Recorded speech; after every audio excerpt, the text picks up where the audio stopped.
all, my name is Naomi Petrell. I just wanted to say, like, if somebody commits a crime, it's a crime. I don't understand how a person can commit a crime of selling drugs, make one sale, and you could set up, I mean, I can make 3 sales, and I can set up a person that made 1 sale, and that black person that made 1 sale goes to prison, and me, I made 3, and I'll get probation. I don't understand how the system works like that. Is it are you asking me, ma'am? Okay. I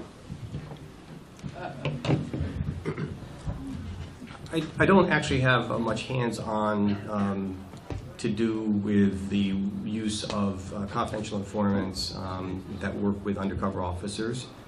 But with regard to the decision to prosecute, that does come before me. The decision with regard to sentencing does not. That's really up to the judge, whether it's a local judge or the county court judge. They have the sole province with regard to sentencing. And so with regard to whether one person receives probation and another person doesn't, that's really within the province of the court. And they generally look at things such as cooperation, prior criminal history, age, things like that. Those are variables that go into any equation with regard to sentencing. With regard to the decision to prosecute, those rest on my shoulders. And so if I made a decision that this group didn't approve of, that would be my responsibility and that would be my burden. But we do use, one of the things that I do, what I encourage is information, community information. And that comes in many, many forms. It comes in people who will call us and say, we have a problem on the corner. Can you come and help us? Because we have something going on in the neighborhood that we don't want here, that's not good for us. And so we get information like that, we try and act on it. When we get information, whether that has to do with the types of crimes that impact people, such as prostitution or drug sales and things like that, we have a lot of people, not so long ago, when I first took office, robbery in the city of Kingston was a major problem. We had I don't, Chid's much better with stats than I am, but one of the problems when I took office, I couldn't believe the number of robberies that occurred, many of them what we call strong arm robberies. And people in Kingston didn't want to come out of their house at night. And so one of the things that I did is I passed around a process where I get information about who's committing these robberies, and then we get information, we get evidence, and we prosecute them. So if you're displeased with the decision of prosecution, that's on me. If you're displeased with the question of sentencing, that's really something within the province of the court. I don't know if I answered your question. No, but okay, but if it's a crime, I know some police officers who worked with some of the snitches, gave them $100, had sex with them, smoked crack with them, and but yet you're trying to set, the cops are trying to set up a drugs thing, and they're doing what they're supposed to be fighting against. Okay, so I don't know how I can respond to that. Some cops do that, you know.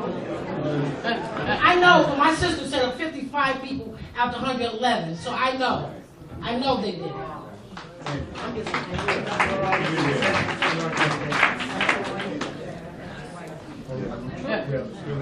All right, before I ask my question, first, real important, we have a gray Hyundai Fit Nissan Maximum, and it's blocking the driveway. Anybody has a Nissan Maximum that's parked right up this way?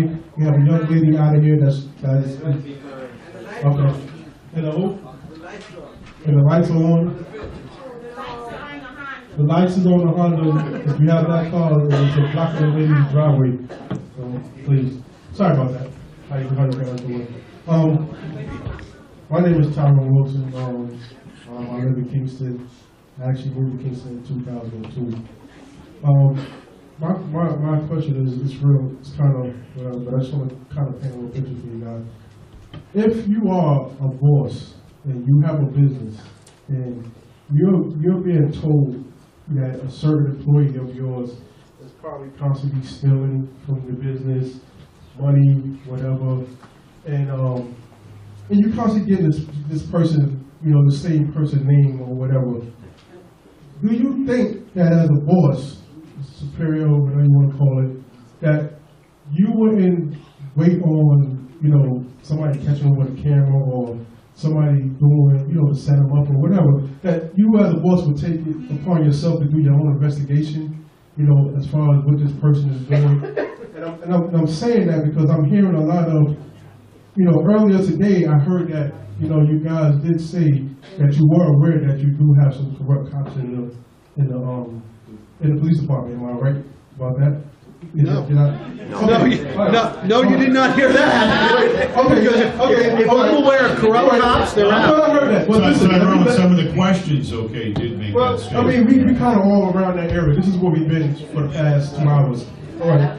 But you know what I'm saying is that I'm hearing that you know a lot of this has to deal with internal affairs and you know they have to get involved. But for my time being here from 2002 to the present, my time presently here, you know, right now, there has been, and I'm not into calling the names of the officers and all that, but these same officers has been a you know insane mix of things since, and I find it, you know, hard to believe that, you know, knowing this and hearing this, that, you know, I heard that we only have 2 complaints, you know, of these officers, and me alone, just, you know, I'm not, you know, hanging on the blocks or anything, none of that. Don't get me twisted. I'm not doing all that.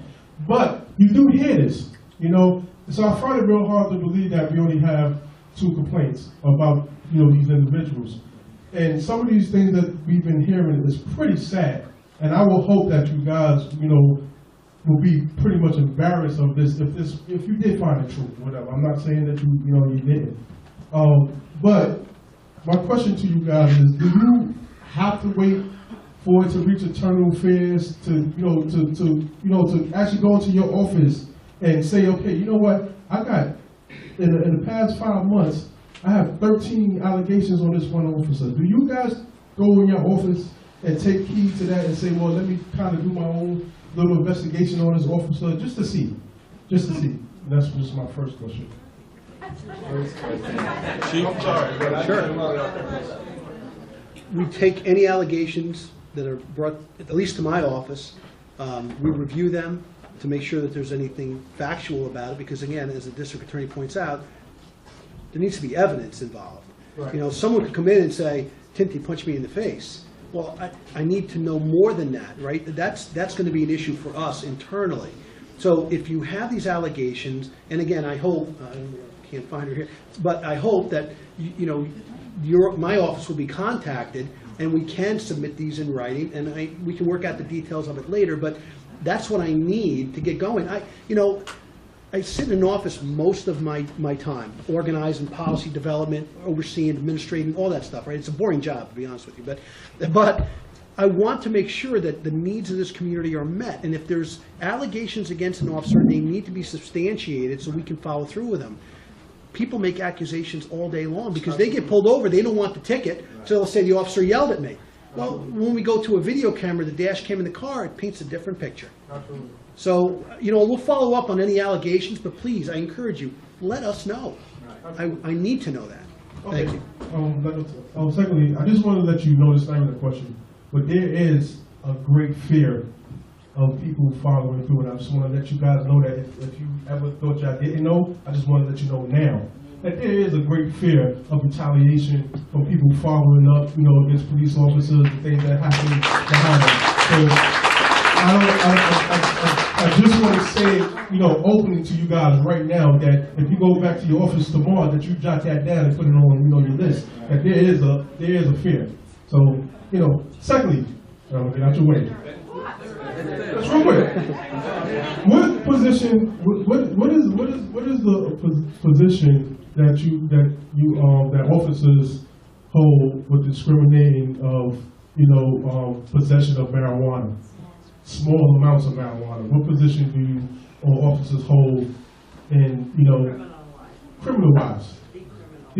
Absolutely criminal-wise, as far as small amounts of marijuana. All yours. Let me just see if I understand. Are you asking what position the district attorney's office takes with regard to possession of a small amount of marijuana? Absolutely. Okay, so the small amount currently, and that may change soon, but right now, a small amount of marijuana that's decriminalized. It's not a crime. It buys a ticket and the potential of a fine. Generally speaking, our office looks for something called an ACD on the first. It's right in the statute. An ACD is basically an adjournment saying don't do this. If you have public use of marijuana that escalates it a little bit, my office, I don't know if I want to make a public statement about marijuana, but bottom line is we don't spend a lot of time on small amounts of marijuana. We have other things to do. It's pretty important. Right now, my real fear right now for my community of Ulster County is heroin. What heroin does, it ravages families. It just and when people come in and say, why do you prosecute crime? Why don't you know it's just a drug dealer? He didn't do any harm. It's just there's no victim. You're wrong. Heroin creates victims. It ravages the community, and that's where we put our focus. We put our focus on drugs that, to me, degrade a family and degrade a community. Marijuana isn't in that category for me personally. Absolutely, thank you.